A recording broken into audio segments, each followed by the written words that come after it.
Marimbondos para erguer uma nova Angola. A união para fortalecer as nossas bases e coragem para travarmos juntos a intriga, a desigualdade, os abutres de novo tempo e os lambe-botas infiltrados como deuses da concórdia. Foi com agrado que testemunhei o rally do nosso presidente naquela que foi a sua primeira visita oficial a Portugal, 9 anos depois desde que se registrou tal ato ao mais alto nível. Geiló parou todo o trânsito de Lisboa e Porto. Esteve em destaque em toda a imprensa tuga. Recebeu muita gente e foi afável no encontro com a comunidade angolana em Portugal, apesar de nos fazer xixilar durante 4 horas no Intercontinental de Lisboa. Pediu desculpas pelo atraso. Fez fotos com o pessoal que não arredou o pé para ver o papoite do momento. Para Angola e em força. O país está despido e chegou a hora para recebermos empreendedores treinados pelo tempo e forjados no frio do país de Camões. Portugal sofreu a sua crise, foi socorrido pelo FMI num profundo resgate, mas tem outras condições e gente capaz, treinada com ética e outra forma de se justificar perante o seu público. As contas são transparentes e os incentivos para os nacionais são sérios, apesar de haver também concorrência desleal. Vamos cavar marimbondos para investirem nas terras férteis de Angola, que quase se tornam num Congo. Nasceu Gorbachev e o país lança o seu plano Marshall. Bifes nos corredores do Kremlin, afinal ninguém sabe se os cofres do BNA estão ou não vazios, mas a verdade é que ainda assim alugamos um grande Boeing faraónico que sobrevoa as barracas do Miramar com toda a desgraça cá em baixo. Ver a miséria lá de cima é bem curioso. A Europa está só a contemplar e os Estados Unidos são fortes no compliance e as nossas alianças podem ser fatais. Atenção com o som da marimba. Um bonde pode estar a levar uma nova picada. Gatuno não é só aquele que entra para roubar. É também quem fica à porta a controlar o movimento. Muita atenção. Vamos galar os lances.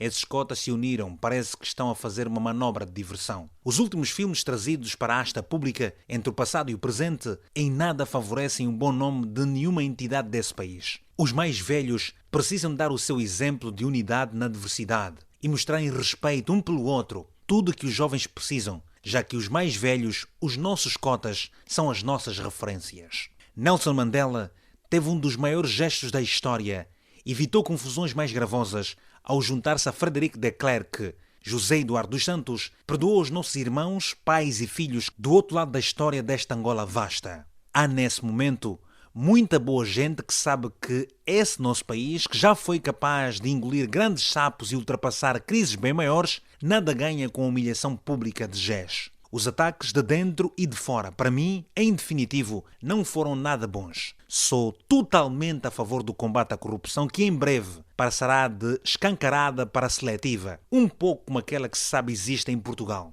Angola, apesar de um momento triste e infeliz, por culpa de quem esteve à frente do executivo e de quem fez parte dele, que comeu do mesmo tacho ou que assistiu ainda que ao longe, a forma como se cozinhou o cenário que nos trouxe para esse abismo, dizia, podemos ultrapassar algumas dores pessoais ou coletivas e lançarmos as experiências que nos vão favorecer para ganharmos tempo e vencermos as oportunidades que temos para voltarmos a dar um bom exemplo ao sofrido continente e a esse mundo. A transição não foi pacífica, basta ver como anda o nosso Benfica. Levar 5-1 não é nada fácil. Não precisamos de ficar reféns das vontades de certas potências que talvez mais queiram nos separar da verdadeira força que nos une, que une os quimbundos e bacongos, umbundos com os quiocos. Talvez separar esse povo que conseguiu com mérito viver feliz entre todas as culturas, caso raro em África, graças à luz e à perspicácia de todos os grandes filhos desta Angola.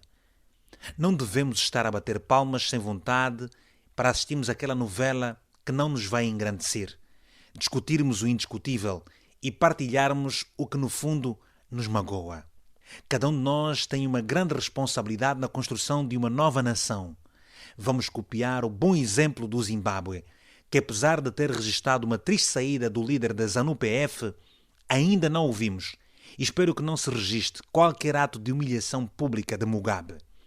A África continua, infelizmente, a viver uma realidade conturbada que precisará de muita audácia dos seus novos líderes. Joseph Kizerbo, um grande nacionalista africano, já escreveu sobre os novos tempos que temos assistido.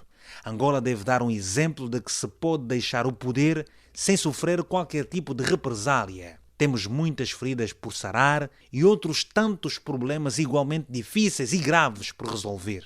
Todos somos falíveis, mas cada um de nós pode ser diferente se souber ler os sinais do seu tempo. Amar um presidente é aceitar que o mesmo tem defeitos e vai errar na sua jornada. Marimbondos do novo tempo. Um abraço de Vítor Hugo Mendes.